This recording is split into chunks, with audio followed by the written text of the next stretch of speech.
Hello বন্ধুরা, welcome to আরকে sports. আশা করি তোমরা সবাই সুস্থ ও ভালো আছো।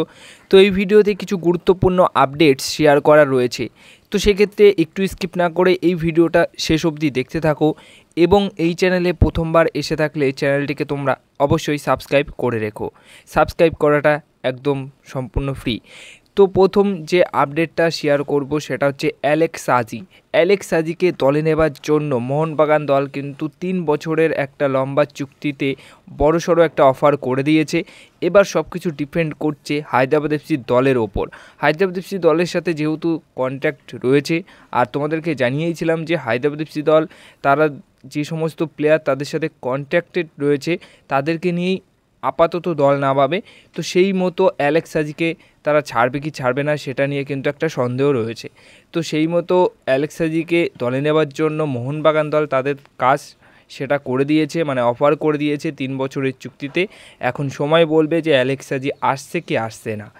এবার নেক্সট আপডেট যেটা রয়েছে সেটা হচ্ছে লখনৌতে 2 সেপ্টেম্বর যে ডার্বি ম্যাচটা অনুষ্ঠিত হতে চলেছে, যেটা EIFF আয়োজন করতে চলেছে বা করেছে, সেই ডার্বি ম্যাচে যেটুকু খবর পেলাম সেই ডার্বি ম্যাচে কিন্তু ইস্টবেঙ্গল এবং মোহনবাগানের রিজার্ভ টিম একে অপরের বিরুদ্ধে মুখোমুখি হবে। মানে মেন টিম ওই ডার্বি ম্যাচে খেলবে না, এমনটাই খবর রয়েছে। রিজার্ভ টিম ওই ডার্বি ম্যাচে খেলবে। এরপরে নেক্সট আপডেট যেটা জ্যামি ম্যাকলারেনকে নিয়ে রয়েছে। জ্যামি ম্যাকলারেন তার ঘাড়ের যে চোটটা সেটা এখনও অবধি ঠিকঠাক হয়নি বা পুরোপুরি সুস্থ তিনি হয়ে উঠতে পারেনি। মুম্বাইতে ডক্টরও দেখাতে গেছিলেন এবং রিসেন্টলি তিনি একটা বার্তাও দিয়েছিলেন যে তিনি তৈরি হচ্ছেন ISL এবং ACL 2 খেলার জন্য। কিন্তু ইতিমধ্যেই যে খবরটা আজকে সকালে পাওয়া গেছে সেটা হচ্ছে তিনি অস্ট্রেলিয়ায় ফিরে যাচ্ছেন। অস্ট্রেলিয়ায় সেখানে তিনি আরও ট্রিটমেন্ট, মানে আরও ভালো ট্রিটমেন্ট করার জন্য অস্ট্রেলিয়াতে ফিরে যাচ্ছেন। সেখানে তার ঘাড়ের যে চোট সেই চোটের ওখানে ভালো ট্রিটমেন্ট করে তার পরিবারের সাথে সময় কাটিয়ে সেপ্টেম্বর মাসের ISL শুরু হওয়ার আগেই ফার্স্ট উইকে তিনি কিন্তু চলে আসবেন, এমনটাই খবর পাওয়া যাচ্ছে এই মুহূর্তে। তো এই বিষয়টা নিয়ে কিন্তু আরও পাকাপোক্ত খবর তোমাদেরকে পরবর্তী সময়ে দিয়ে দেব, বাট এমনটাই খবর আজকে সকালে পাওয়া গেছে যে অস্ট্রেলিয়ায় তিনি যাচ্ছেন ট্রিটমেন্ট করানোর জন্য। এখন কিন্তু অনেকের মনে একটাই প্রশ্ন থাকছে যে এই চোটটা কিন্তু পোগবার যেরকম চোট ছিল লুকিয়ে মোহনবাগানে সই করিয়েছিল চোট লুকিয়ে, তো তেমনই জ্যামি ম্যাকলারেন চোট লুকিয়ে হয়তো মোহনবাগান দলে সই করিয়েছে বা তিনি এসছেন, এরকম আর কি সবার মনে হচ্ছে।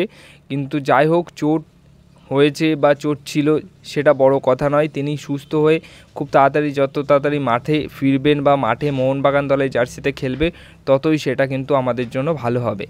এবার সবশেষে যে আপডেটটা শেয়ার করব ক্যাপ্টেন শুভাশিস বোসকে নিয়ে।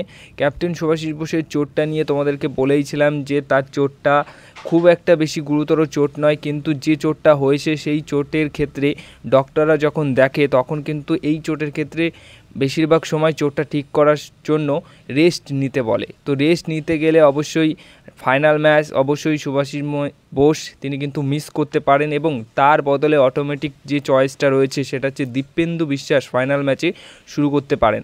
আর কোচ মলিনা একটা কথাই ভাবছেন বা বলছেন, সেটা হচ্ছে লম্বা সিজন রয়েছে, তাই কোনো প্লেয়ারের চোট আঘাত নিয়ে কোনো রকম ঝুঁকি নিতে চাইছে না। যতক্ষণ না সে পুরোপুরি সুস্থ হচ্ছে ততক্ষণ কিন্তু খেলাচ্ছে না বা খেলাবে না, এমনটাই তার সিদ্ধান্ত। তাই শুভাশিস বোসের চোটের জন্য যদি তাকে রেস্ট নিতে হয় তাহলে সেটাই তাকে দেয়া হবে বা সেই রেস্ট নেওয়ার কথাই বলা হবে।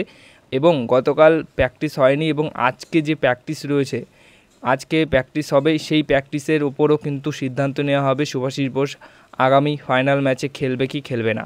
মানে আজকের প্র্যাকটিসেই বোঝা যাবে যে তিনি খেলতে পারবে কি পারবে না। বাট যতটুকু খবর তার চোট নিয়ে সেইটুকু হচ্ছে না খেলার সম্ভাবনাই কিন্তু বেশি রয়েছে ফাইনাল ম্যাচে শুভাশিস বোসের। এই ছিল আজকের কিছু গুরুত্বপূর্ণ আপডেটস। যদি এই ভিডিওটা ভালো লেগে থাকে অবশ্যই ভিডিওতে লাইক করো, ভিডিওটাকে শেয়ার করো এবং চ্যানেলটিকে যারা এখনও অবধি সাবস্ক্রাইব করোনি সাবস্ক্রাইব করে রেখো।